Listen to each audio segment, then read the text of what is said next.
Welcome back to Booch TV, guys. So today I'm outside at the patio at the apartment complex where I live at in Georgia, and I just wanted to come on here and tell you guys a little bit about how I signed my first contract at 17.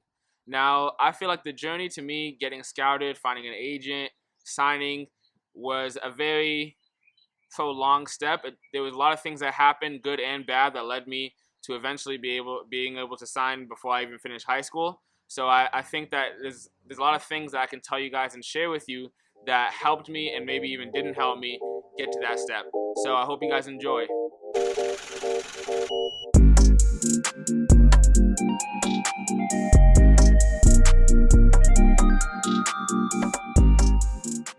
Now, to start off, I would like to just say a little bit of background information about me. So, I'm 23 years old and I'm a center midfielder. I've been playing center midfielder for about 9 years at a high level.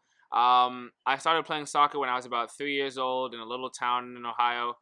I started playing at a local club called CISA there until I moved down to Orlando, Florida, and pretty much started working on my development. So to start off this journey, I would say it started off about when I was around 15 years old. And at 15, I had pretty much made myself a regular, getting called up to the national team. I had just moved from my local club in Orlando from FC America to playing academy at Chicago Magic PSG, who at the time was an affiliate of PSG that every year would send two players over to France to train with the actual PSG team. In terms of the national team setup, I'd been going to camp since I was about 14 years old. Everyone pretty much didn't miss one, and I began to develop myself as a player and became really competitive and understanding about where I want to take my career. Do I want to go to college? Do I want to not go to college and try to go pro immediately? So it was really a big step in terms of my development, was going to these camps every month, every 2 months, going to these international tournaments, learning about football all over the world, whether it's in Europe, Mexico, South America, Nigeria. It really helped accelerate my growth, I felt, as a player and as a man, I would say, because I began learning more about the world rather than just my little bubble in Orlando, Florida. So in the national team setup, it came a time where things began to get very competitive. Kids started talking about signing contracts with MLS teams, signing overseas, doing this and that, and it became a moment where the coach just said to me after one camp in an individual meeting that my feet weren't good enough to play center midfield. And that was very hard to take because obviously I knew that these coaches here knew probably more than any coach I've ever been with in terms of soccer. They knew a lot. They've seen a lot of players. They've seen what talent level you need to have to make it at this position. So after that meeting, I obviously went home, flew back to Florida, and told my parents what the coach told me, as I always would. And my dad pretty much just said, "We're not gonna let that hinder your growth. We're not gonna let that stump you and get you down. Don't worry about it. Just keep training and do what you normally do, and by the next camp, which was every 6 weeks or so, you'll be fine." So really, I could have taken that any way. I could have gone down. I could have stopped training as hard as I was. I could have just said, you know what, I don't want to move to the academy. I'd rather just stay in Orlando and play with my friends and things like that, and then graduate high school and go to college. But instead, my dad really pushed me to train every morning at 9 a.m. He pushed me to do things like juggle to 1,000 every morning, dribble through cones every morning, pass off the wall every single morning, just because he knew that these drills would make sure that by the time the next camp comes, that my feet would be better than the coach ever expected. And I think this really just emphasizes the first point of this journey, as in there's going to be feedback that coaches give you, and there's going to be things that people tell you that you can either let it motivate you or let get you down.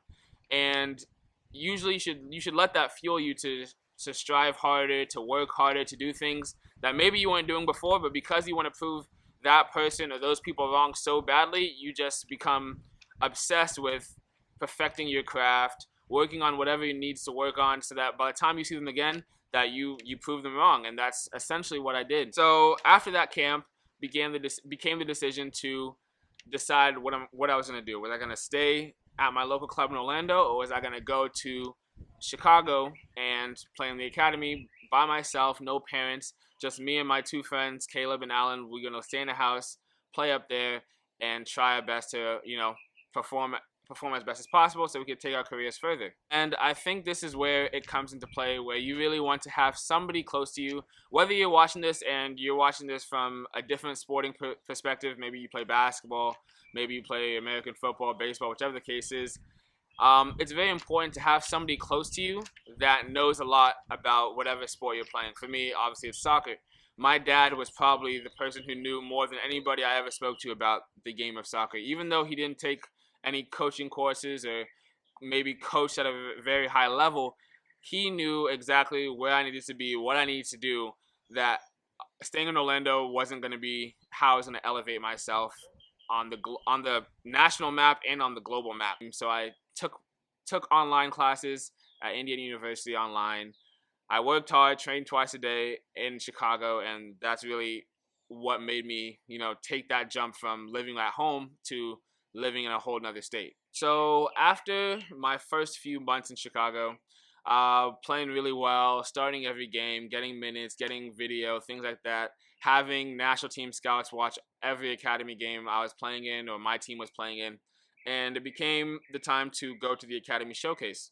Now, the Academy Showcase, for anybody who doesn't know, is pretty much every academy team in America travels down to Florida, to Tampa, Florida, to play a series of games. Each team plays 3 games against the top academies, depending on what your rank is. So if you're ranked highly, you'll play all other highly ranked teams. If you're ranked low, you'll play other low ranked teams. And these wins, in turn, help your points to get you to the playoffs. Now, this is my first Academy Showcase. I was really just trying to get there, perform.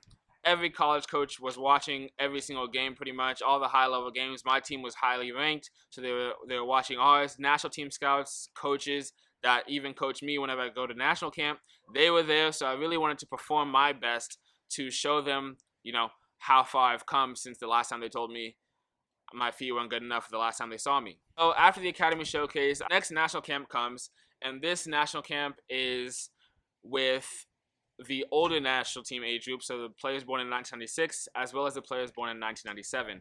And this was because the qualification for the U20 World Cup was coming, not the U20 World Cup, the U17 World Cup was coming up. And the U17 World Cup was typically players born in 1996. That was just how the cycle went.